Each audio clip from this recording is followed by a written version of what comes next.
पिछले एपिसोड में हमने देखा था कि शियाओ ने अपने बचे हुए सारे ट्रायल को पूरा कर लिया था, जिस वजह से ड्रैगन गॉड की जितनी भी पावर होती है उसके पास आ गई होती है। इसके बाद शियाओ ने ड्रैगन गॉड से पूछा था कि आखिर वो लिटिल फेरी को कैसे ठीक कर सकता है। इसलिए ड्रैगन गॉड ने उसे बताया था कि अगर वो यिन और यांग की एनर्जी साथ में मिला दे तब वो लिटिल फेरी को ठीक कर सकता है। इसलिए शियाओ ने यिन और यांग की एनर्जी को एक साथ मिला दिया होता है, जिस वजह से लिटिल फेरी बिल्कुल ठीक हो जाती है। जिसके बाद शियाओ वहां से अपने सेक्ट में आया था ताकि वहां पर आने के बाद वो रैंकिंग बैटल खेल सके, लेकिन वहां की रजिस्टर तो पहले से ही किसी और के नाम से भर चुकी थी। जिसके बाद यहाँ से ये एपिसोड शुरू होता है। तो इस एपिसोड की शुरुआत में हम दो लोगों को देखते हैं जिन दोनों का ही नाम उस रजिस्टर पे लिखा गया था। इसलिए अब शियाओ को इन दोनों को एक साथ हराना होगा। अगर शियाओ ने इन दोनों को हरा दिया तो इनके बदले वहाँ पर शियाओ का नाम लिखा जाएगा और उसके बाद वो रैंकिंग बैटल में हिस्सा ले सकता है। इसलिए वो दोनों आपस में बातें कर रहे होते हैं कि कौन पहले शियाओ से जाकर फाइट करेगा, लेकिन दोनों एक दूसरे को ही कह रहे होते हैं कि तुम पहले जाओ, तुम पहले जाओ। ये सुनकर शियाओ जो होता है वो उन दोनों से कहता है एक एक करने की आने की कोई जरूरत नहीं है, तुम दोनों एक साथ मेरे पास आ जाओ, मैं तुम दोनों को एक ही बार के अंदर हरा दूंगा। ये सुनकर वो दोनों लोग कहते हैं आखिर तुम्हारी हिम्मत कैसे हुई हमसे ऐसे बात करने की, इसलिए अब हम तुम्हें नहीं छोड़ने वाले। जिसके बाद वो लोग अपनी पावर का इस्तेमाल करते हुए शियाओ के ऊपर अटैक करने वाले होते हैं, लेकिन शियाओ भी कहाँ कम पावरफुल था, वो भी अपनी पावर का इस्तेमाल करते हुए बस एक सेकंड के अंदर उन दोनों के दोनों को वहां पर हरा देता है। ये देखकर तो सारे लोग हैरान हो चुके थे। जिसके बाद शियाओ एल्डर के पास आकर कहता है मैंने इन दोनों को हरा दिया है, तो क्या अब मैं रैंकिंग बैटल में हिस्सा ले सकता हूँ। ये सुनकर एल्डर जो होते हैं उसे कहते हैं तुम तो अभी ट्रू फेस मैसेजम लेवल पर हो और उस पर होने के बाद तुमने स्पिरिचुअल फेस मैसेजम वाले बंदे को बस एक सेकंड के अंदर हरा दिया। इसका मतलब साफ है कि तुम उस रैंकिंग बैटल में हिस्सा ले सकते हो। जो सुनकर तो लान भी एकदम ज्यादा खुश हो जाती है कि अब शियाओ रैंकिंग बैटल के अंदर हिस्सा ले पाएगा। तभी वहां से युआन बा उड़ते हुए आ रहा होता है क्योंकि उसे किसी ने मारकर दूर फेंक दिया था। जिसके बाद वहां पर एक दूसरा आदमी आता है जिसका नाम फैन था और उसी ने युआन बा को मारा था। वो सभी से कह रहा होता है ये युआन बा मेरा रास्ता रोकने की कोशिश कर रहा था, इसलिए मैंने उसे उठाकर वहां से दूर फेंक दिया। जिसपे शियाओ जो होता है फैन से कहता है तुम अभी अपने आप को 3 थप्पड़ मारो और युआन बा से माफी मांगो, वरना मैं तुम्हें यहाँ पर नहीं छोड़ने वाला। जिसपे फैन कहता है तुम आखिर हो कौन और तुम्हारी औकात कैसे हुई मेरे सामने जबान लड़ाने की। तब शियाओ जो होता है उससे कहता है मुझसे अब मत कहना कि मैंने तुम्हें माफी मांगने का मौका नहीं दिया, क्योंकि अब तुमने वो मौका गवा चुका है, अब मैं तुम्हें नहीं छोड़ने वाला। जिसके बाद वो भी अपनी पावर का इस्तेमाल करते हुए फैन के साथ फाइट करने के लिए चले जाता है और इन दोनों के बीच अब काफी जबरदस्त फाइट हो रही होती है। दोनों अपनी पावर का इस्तेमाल करते हुए एक दूसरे के ऊपर लगातार अटैक किए जा रहे थे, लेकिन जब ऐसा लगता है कि यहाँ पर फैन हारने वाला था तो वो शियाओ से कहता है तुम भी अपने वेपन निकालो, मैं भी अपना वेपन निकालता हूँ, देखता हूँ किसके वेपन में कितनी ज्यादा पावर है। जिसके बाद वो वहां पर अपनी स्वॉर्ड निकाल लेता है और शियाओ को चैलेंज करना शुरू कर देता है, लेकिन शियाओ से कहता है मुझे तुम्हारे वेपन से कोई मतलब नहीं है, मैं बिना वेपन के ही तुमसे फाइट कर सकता हूँ। जिसके बाद वो अपने हाथों की पावर का इस्तेमाल करते हुए उसके वेपन को वहीं पर रोक लेता है, जहाँ फैन तो अपने वेपन को जितने भी तरह चलाने की कोशिश करता उसका वेपन शियाओ को लग ही नहीं रहा होता है। जिसके बाद शियाओ एक ही धक्का मारते हुए फैन को उसके वेपन के साथ वहां से दूर उड़ा देता है। ये देखकर तो फैन के गुस्से का ठिकाना नहीं था। वो शियाओ से कहता है बस बहुत हुआ, अब मैं तुम्हें नहीं छोड़ने वाला। इसके बाद वो अपनी स्वॉर्ड की कहीं गुना ज्यादा पावर को बढ़ा देता है और उस पावर का इस्तेमाल करते हुए एक भयंकर वाला अटैक शियाओ के ऊपर कर देता है। लेकिन तब शियाओ वहां पर अपनी हीवनली स्वॉर्ड को बाहर निकालता है और उसका इस्तेमाल करते हुए फैन का जितना भी अटैक होता है उन सभी को आसानी से रोके जा रहा था। उसके ऊपर तो फैन के अटैक का एक असर भी नहीं होता। जिसके बाद वो अपनी हीवनली स्वॉर्ड का इस्तेमाल करते हुए फैन के ऊपर एक खतरनाक वाला अटैक कर देता है, जिस वजह से उसकी स्वॉर्ड तो टूटी जाती है, उल्टा वो भी वहां से बहुत दूर जाकर गिर गया था। तब वहां पर शियाओ आता है जो उसके पैर रखते हुए कहता है मुझे तो लगा था कि तुम्हारे पास कुछ पावर होगी, लेकिन तुम तो किसी काम के नहीं निकले, तो चलो ठीक है अब यहाँ पर युआन बा से माफी मांगो, अगर तुमने उससे माफी मांग ली तो मैं तुम्हें जिंदा छोड़ दूंगा, वरना मैं यहाँ पर तुम्हारी जान ले लूंगा। फैन शियाओ से कह रहा होता है तुमने तो कहा था कि तुम वेपन का इस्तेमाल नहीं करोगे, लेकिन तब भी तुमने वेपन का इस्तेमाल किया, इसलिए तुमने यहाँ पर चीटिंग की है, मैं युआन बा से माफी नहीं मांगने वाला। लेकिन तब शियाओ से कहता है मैंने भी तो पहले तुमसे कहा था युआन बा से बिना फाइट किए माफी मांगने के लिए, वो तुमने माना था, नहीं माना ना, इसलिए मैंने भी अपनी बात से मुकर गया और वहां पर अपनी स्वॉर्ड का इस्तेमाल कर लिया। तो बताओ तुम कि अब तुम युआन बा से माफी मांगते भी हो या फिर नहीं। लेकिन तब भी फैन जो होता है वो युआन बा से माफी मांगने के लिए तैयार नहीं था। इससे शियाओ गुस्से में जमीन पे घसीट के लात मार देता है, जिस वजह से फैन जो होता है वो हवा में उड़ जाता है और फिर शियाओ एक घसीट के किक उसे मारते हुए फुटबॉल की तरह उसे उड़ा देता है, जिस वजह से फैन बहुत दूर जाकर गिरा था और अब उससे काफी ज्यादा गुस्सा आ रहा होता है। वो शियाओ को ये कहते हुए जाता है देख लेना शियाओ, मैं तुझे नहीं छोड़ने वाला हूँ, वो दिन जरूर आएगा जब मैं अपनी बेइज्जती का बदला तुमसे 1000 गुना ज्यादा लूंगा। और इतना कहने के बाद वो गुस्से में वहां से चला जाता है। जिसके बाद शियाओ वहां से एल्डर के पास आता है। एल्डर उसे देखकर कहते हैं तुमने जिसे अभी मारा है वो स्काई बर्निंग सेट का यंग मास्टर था, मुझे नहीं लगता कि वो इतनी आसानी से चुप बैठने वाला है, इसके बाद तुम्हें थोड़ा सावधान रहने की जरूरत है। लेकिन शियाओ उनसे कहता है उसकी हरकत ही ऐसी थी, मैंने आज उसे मार दिया, अगर मैंने उसे नहीं मारा होता तो दूसरे दिन कोई दूसरा उसे मार दिया होता, उसका मार खाना तो तय ही था, तो कोई दूसरा क्यों, मैंने ही उसे मार दिया, इसमें कौन सी बड़ी बात है। अब वहाँ पर युआनबा आता है जो शियाओ से कहता है आपने तो बहुत बढ़िया तरीके से उसकी धुलाई की, मुझे ये देखकर बहुत मजा आया। इसके बाद शियाओ से कहता है क्या तुम मेरा रैंकिंग बैटल देखने चलोगे, वहाँ पर तुम्हें बहुत मजा आएगा। जिस पर युआनबा कहता है मैं वहाँ जाना तो चाहता हूँ लेकिन मुझे नहीं लगता कि मास्टर मुझे वहाँ पर जाने देंगे, क्योंकि मैं कोई रैंकिंग बैटल थोड़ी खेलने जा रहा हूँ, बस देखने के लिए मास्टर मुझे नहीं जाने देने वाले। जिस पर शियाओ से कहता है तुम तो खाली वहाँ पर देखने के लिए जा रहे हो ना, तो इससे किसी को कोई फर्क नहीं पड़ने वाला, तुम मेरे साथ जाओगे, देखता हूँ कि तुम्हें कौन कोई बोल सकता है। ये सुनकर युआनबा एल्डर से पूछता है क्या मैं वहाँ पर जा सकता हूँ, क्योंकि शियाओ ने तो मुझे जाने के लिए हामी भर दी है। तब वहाँ पर लान भी आ जाती है जो एल्डर को समझा रही होती है कि युआनबा को शियाओ के साथ उस कंपटीशन में जाने दो, वो वहाँ पर कोई गड़बड़ी करने की कोशिश नहीं करेगा। शियाओ युआनबा एक अच्छे दोस्त की तरह है, हमेशा युआनबा शियाओ को सपोर्ट करने की कोशिश करता है, इसलिए वहाँ पर अगर युआनबा रहेगा तो इससे शियाओ को भी अच्छा लगेगा। तब ये सुनकर एल्डर कहते हैं जब आप इस बारे में कह रही हैं तो ठीक है, मैं युआनबा को यहाँ से जाने की परमिशन दे देता हूँ, वो वहाँ पर जाकर कंपटीशन तो नहीं लड़ सकता लेकिन शियाओ का मैच जरूर देख सकता है। ये सुनकर तो युआनबा की खुशी का ठिकाना नहीं था। उसके बाद एल्डर जो होते हैं शियाओ से कह रहे होते हैं मुझे पूरी उम्मीद है कि तुम टॉप 100 के अंदर अपना नाम जरूर लिखवाओगे, जैसा कि एम्पायर की उम्मीद थी और यही उनका सपना भी था, इसलिए तुम्हें उनका सपना जरूर पूरा करना है। तो शियाओ कहता है आपको टेंशन लेने की जरूरत नहीं है, मैं बिल्कुल एम्पायर का सपना जरूर पूरा करूंगा, मैं टॉप 100 में तो क्या उससे भी आगे अपना नाम लिखवा लूंगा। जिसके बाद वो वहाँ से रैंकिंग बैटल में जाने के लिए निकल जाता है, क्योंकि रैंकिंग बैटल तियानजुआन कॉन्टिनेंट में खेला जाएगा, इसलिए शियाओ लान के साथ उस बोर्ड पे सवार तियानजुआन कॉन्टिनेंट जाने के लिए निकल जाता है। दूसरी तरफ हम तियानजुआन कॉन्टिनेंट का सीन देखते हैं, जो जगह काफी ज्यादा सुंदर दिखाई दे रही थी और वहाँ पे बहुत ही बढ़िया एक सेट बना होता है। तब वहाँ पर स्काई बर्निंग सेट के काफी सारे डिसाइपल आना शुरू हो जाते हैं, इससे सारे वहाँ पर खड़े लोग उनके लिए रास्ता बना देते हैं, क्योंकि ये फैमिली कुछ ज्यादा पावरफुल है। और स्काई बर्निंग सेट के यहाँ पर आने के बाद वहाँ पर शियाओ ट्राइब के भी लोग आने लगते हैं और स्काई बर्निंग सेट और शियाओ ट्राइब के दोनों में काफी बड़ी दुश्मनी चलती है, वो दोनों एक दूसरे को बिल्कुल भी दोस्त नहीं मानते। तब शियाओ ट्राइब का जो एल्डर होता है अपने डिसाइपल से कह रहा होता है तुम्हें कैसे भी करके इस बार स्काई बर्निंग सेट को तो हराना ही होगा, पिछली बार भी हम हारने वाले थे लेकिन इस बार ये कभी नहीं हो सकता, हमें कैसे भी करके स्काई बर्निंग सेट को इसमें तो हराना ही होगा। इसके बाद दोनों सेट के एल्डर आपस में आमने सामने आकर खड़े हो जाते हैं और एक दूसरे से कह रहे होते हैं कि हमें नहीं लगा था कि इस रैंकिंग बैटल को देखने के लिए आप भी अपने डिसाइबल के साथ यहाँ पर आ जाएंगे। और इसी तरह से वो एक दूसरे की ऊपर के मन से तारीफ कर रहे होते हैं कि आपके डिसाइबल इतने पावरफुल हैं तो हमारे डिसाइबल इतने ज्यादा पावरफुल हैं, लेकिन अंदर ही अंदर तो दोनों को एक इतना ज्यादा गुस्सा आ रहा होता है कि वो अभी यहाँ पर फाइट शुरू करके एक दूसरे को मार डाले। इसके बाद बर्निंग साइड का जो एल्डर होता है वो शियाओ ट्राइब के एल्डर से कह रहा होता है मैंने सुना है तुम्हारी कुछ क्राउन प्रिंस के साथ डील हो रही है, इसके पीछे कोई बड़ा मकसद हो सकता है, तो क्या है क्या आप मुझे उसके बारे में बता सकते हैं कि आप लोग क्राउन प्रिंस की मदद आखिर क्यों कर रहे हैं। ये सुनकर तो शियाओ ट्राइब का जो एल्डर होता है उसे काफी ज्यादा गुस्सा आने लगता है, वो वहाँ पर गुस्से में अपनी पावर को एक्टिवेट करना शुरू कर देता है। ये देखकर स्काई बर्निंग सेट का जो एल्डर होता है वो भी यहाँ पर अपनी पावर को एक्टिवेट करने लगता है, लेकिन जैसे ही दोनों एक दूसरे के ऊपर अटैक करते हैं तभी वहाँ पर तियानजुआन कॉन्टिनेंट का एल्डर आ जाता है जो इन दोनों की फाइट को यहाँ पर रुका देता है और उनसे भी माफी मांगते हुए कहता है मुझे माफ कर देना, मुझे यहाँ पर आने में थोड़ी सी देर हो गई। तब वो जो एल्डर होता है वो वहाँ पर अपनी वाइफ के साथ आया था जो कि काफी ज्यादा सुंदर होती है, इसलिए शियाओ ट्राइब और स्काई बर्निंग सेट के जो एल्डर होते हैं वो उसे ही देखते रह जाते हैं। जिसके बाद वो जो एल्डर होता है वो सारे लोगों से कहता है इस साल का कॉम्पिटिशन काफी एक्साइटिंग होने वाला है, क्योंकि इस बार पिछली बार से भी कहीं गुना ज्यादा पावरफुल लोग यहाँ पर आए हैं, इस बार का कॉम्पिटिशन देखने में तो मजा ही आ जाएगा। मुझे सभी लोगों के लिए बेस्ट ऑफ लक कहना है कि इस कॉम्पिटिशन में तुम सब अच्छा अच्छा परफॉर्मेंस दिखाना। तब शियाओ ट्राइब सभी से कह रहा होता है पिछली बार के कॉम्पिटिशन में हमने सेकंड पोजीशन हासिल की थी जो कि काफी अच्छी रैंकिंग थी। तब स्काई बर्निंग सेट का जो एल्डर होता है वो उससे कहता है इस बार थर्ड के लिए तैयार रहना, क्योंकि सेकंड तो हमारी ही होने वाली है, और फर्स्ट रैंक वाला जो भी होगा वो तो वही इंसान होगा जिसने पिछली बार भी फर्स्ट रैंक हासिल किया था, क्योंकि उसके मुकाबले का तो कोई है ही नहीं, और इस बार भी हमें लगता है कि वही फर्स्ट रैंक हासिल करेगा। लेकिन तब जो एल्डर की वाइफ होती है वो सभी से कह रही होती है रैंकिंग तो बस एक नंबर है, जब बैटल स्टार्ट होगा तो सारे लोग बिल्कुल बराबर हो जाएंगे, उसके बाद हमें मालूम पड़ेगा कि कौन कितना पावरफुल है और कौन कितना नहीं है, जिसके बाद ही हम अंदाजा लगा सकते हैं कि किसकी रैंकिंग क्या हो सकती है। तब वहाँ पर लिटिल फेरी अपने कुछ और साथियों के साथ आने लगती है, जिसके आते साथ ही वहाँ पर चारों तरफ बिल्कुल बर्फ की बारिश होने लगी थी। ये देखकर तो सभी एकदम हैरान रहते हैं कि आखिर ये है कौन जो कि इतनी ज्यादा सुंदर है, और इसके आने की वजह से यहाँ पर तो बर्फ की बारिश हो गई, इसलिए वो सभी लिटिल फेरी को तो देखते ही रह जाते हैं क्योंकि वो बहुत ज्यादा सुंदर दिखाई दे रही थी। उसे देखकर सारे लोग आपस में बातें कर रहे होते हैं ये तो इस पूरे की पूरे कॉन्टिनेंट की सबसे ज्यादा सुंदर लड़की है, और सुंदर के साथ साथ इसके पास पावर भी बहुत ज्यादा है। तब उसे देखकर तो लीडर भी जो होता है वो भी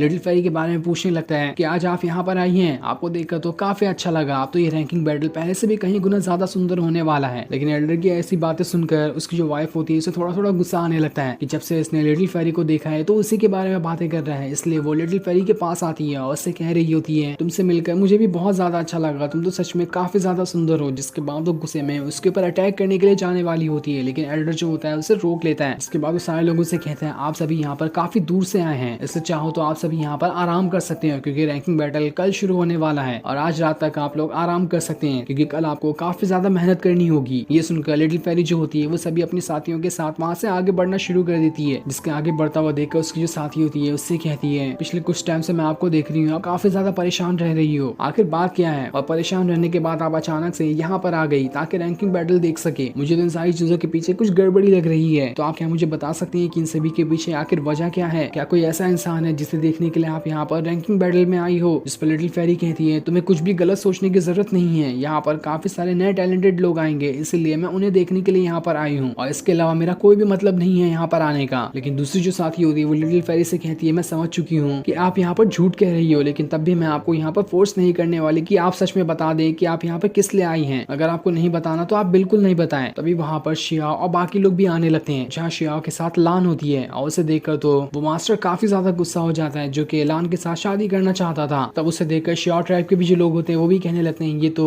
शियाओ है, इसने हमारी शियाओ ट्राइब की काफी बेइज्जती की थी, इसलिए हम इसे नहीं छोड़ने वाले। रैंकिंग बैटल में इसे बता देंगे कि हमारी क्या औकात है और इसे ऐसे मजा चखाएंगे कि ये कभी भी हमारे ट्राइब के आगे आग उठाकर भी नहीं देख पाएगा। जिसके बाद लान जो होती है वो एल्डर के पास आकर कहती है ये शियाओ है और हमारी फैमिली की तरफ से यही इस साल का रैंकिंग बैटल खेलने वाला है। ये सुनकर एल्डर जो होता है वो कहता है ये तो बहुत अच्छी बात है, शियाओ तो मुझे काफी कम उम्र का लग रहा है लेकिन इसकी पावर काफी ज्यादा है, ये रैंकिंग बैटल खेलने के लिए बिल्कुल लायक है। लेकिन आप क्या मुझे बता सकती हैं कि आपके फादर की तबीयत कैसी है, क्योंकि मैंने सुना है आपकी फादर की तबीयत काफी ज्यादा खराब है। लान कहती है आपको उनके बारे में परेशान होने की जरूरत नहीं है, वो बिल्कुल ठीक है और आपका बहुत बहुत शुक्रिया जो आपने उनके बारे में मुझसे पूछा। दूसरी तरफ लिटिल फेरी की जो साथियां होती हैं वो सभी आपस में बातें कर रही होती है कि ये शियाओ तो बिल्कुल उस इंसान की तरह दिख रहा है जिसकी किन्यू के साथ शादी हुई थी, लेकिन उसके हिसाब से तो इसके पास कुछ भी पावर नहीं थी, लेकिन अब जब इसे मैं देख रही हूँ तो इसके पास मुझे काफी सारी पावर दिखाई दे रही है, इसलिए मुझे नहीं लगता कि ये वही इंसान होगा। लिटिल फेरी उन दोनों से पूछती है कि आखिर तुम दोनों आपस में क्या खुसर पुसर कर रही हो, मुझे भी बताओ इसके बारे में। इसलिए वो दोनों लिटिल फेरी को भी सारी बात बता देते हैं कि ये शियाओ हमें उस तरह का इंसान दिख रहा है जिसकी किन्मू के साथ शादी हुई थी, पर इसके पास तो काफी सारी पावर है, लेकिन उस इंसान के पास कुछ भी पावर नहीं थी, वो तो बिल्कुल नकारा था, इसलिए हमें नहीं लगता कि ये वही इंसान होगा। ये सुनकर तो लिटिल फेरी को भी थोड़ा गुस्सा आने लगता है, लेकिन तब भी वो अपना गुस्सा शांत करते हुए वहां से जाने लगती है और उसे गुस्सा इसलिए आ रहा था क्योंकि उसे डाउट होता है कि कहीं ये शियाओ वही तो नहीं जिसके बारे में ये लोग कह रहे हैं। तभी शियाओ की नजर लिटिल फेरी उसके साथियों पे पड़ जाती है, लेकिन उसने उसे ठीक तरह से नहीं देखा था और उसे पूरी तरह से देखने से पहले ही लिटिल फेरी वहां से चली जाती है। उसे जाते हुए देखकर एल्डर जो होता है शियाओ से कहता है शियाओ के पास काफी सारी पावर है जिसकी वजह से ही लिटिल फेरी उसके साथियों का अटेंशन तुम्हारी तरफ आया है, मुझे पूरी उम्मीद है कि इस रैंकिंग बैटल में तुम बहुत अच्छा परफॉर्मेंस दिखाओगे। इसके बाद एल्डर सारे लोगों से कह देते हैं कि आप सभी अब यहाँ पर से जाकर आराम कर सकते हैं क्योंकि आपको कल बहुत ज्यादा मेहनत करनी है और कल से ही रैंकिंग बैटल पूरी तरह से शुरू कर दिया जाएगा, इसलिए अब आप लोग यहाँ से जाओ और आराम कर लो। जिसके बाद हम रात का सीन देखते हैं जहाँ पर लान अपने कमरे में बैठी होती है। तब उसके दरवाजे पे शियाओ दस्तक देता है जो उससे कहता है मैं शियाओ हूँ और मैं यहाँ पर तुमसे मिलने के लिए आया हूँ, इसलिए दरवाजा खोल दो। ये सुनकर लान जो होती है जल्दी से जाकर दरवाजा खोल देती है, जिसके बाद शियाओ अंदर आ जाता है। उसे देखकर लान उससे पूछती है अरे कल तो तुम्हारा रैंकिंग बैटल होने वाला है ना, तो तुम यहाँ पर क्या कर रहे हो, तुम्हें तो रात में जाकर आराम करना चाहिए था ताकि कल बैटल के लिए तुम पूरी तरह से फ्रेश हो जाओ। लेकिन शियाओ से कहता है रैंकिंग बैटल तो होते रहेगी, मैं तो बाद में भी आराम कर सकता हूँ, लेकिन मैं तुमसे काफी टाइम बाद मिला हूँ इसलिए मैं तुम्हें देखने के लिए आ गया था। जिसके बाद वो उसके क्लोज हो जाता है, लेकिन तब लान जो होती है उसे भगा देती है और उसे कहती है तुम्हें सबसे पहले अपना नाम टॉप 100 की लिस्ट में शामिल करना है, उसके बाद ही हम देखेंगे कि हम क्या कर सकते हैं, लेकिन तब तक कि मैं तुमसे दोबारा नहीं मिलने वाली। और इतना कहने के बाद वो गुस्से में शियाओ को वहां से भगा देती है। ये देखकर शियाओ भी उससे कहता है तो ठीक है, अब तो मैं टॉप 100 के अंदर अपना नाम लिखवा कर ही रहूंगा, उसके बाद मैं देखता हूँ कि तुम मुझे कौन सा सरप्राइज देने वाली हो। इतना कहने के बाद वो वहां से चला जाता है क्योंकि ये ठरकी तो कभी नहीं सुधरने वाला। अभी इसका लिटिल फेरी के साथ मन नहीं भरा कि ये दोबारा से लान के पास भी आ गया है। अब हम अगले दिन का सीन देखते हैं जहाँ पर रैंकिंग बैटल शुरू कर दिया गया था और उसे खेलने के लिए अलग अलग सेट के सारे लोग वहाँ पर आए होते हैं। उसके बाद एल्डर जो होता है सारे लोगों को ये अनाउंस करके बता रहा होता है कि यहाँ पर अलग अलग सेट के काफी पावरफुल एल्डर भी आए हैं जो कि जज की तरह बनेंगे यहाँ पर, और वो इस कॉम्पिटिशन के सभी को रूल बताते जाएंगे कि किस तरह से यहाँ का बैटल खेला जाएगा। दूसरी तरफ उस मास्टर के पास एक दूसरा आदमी आता है जो उससे कहता है आप शियाओ को देख रहे हैं, ये वही इंसान है जिसके साथ लान काफी ज्यादा रहती है और हो सकता है यही वो इंसान होगा जिसे वो पसंद करती है, इसलिए तो उसने आपका शादी का ऑफर रिजेक्ट कर दिया। ये सुनकर तो मास्टर को काफी ज्यादा गुस्सा आ जाता है। वो डिसाइड कर लेता है कि देख लेना मैं शियाओ को नहीं छोड़ने वाला। आखिर इसकी हिम्मत कैसे हुई लान को हाथ लगाने की। जिसके बाद अब ये रैंकिंग बैटल शुरू कर दिया जाता है और ये सीन दिखाते ही ये एपिसोड यहीं पर एंड हो जाता है। Thanks for watching.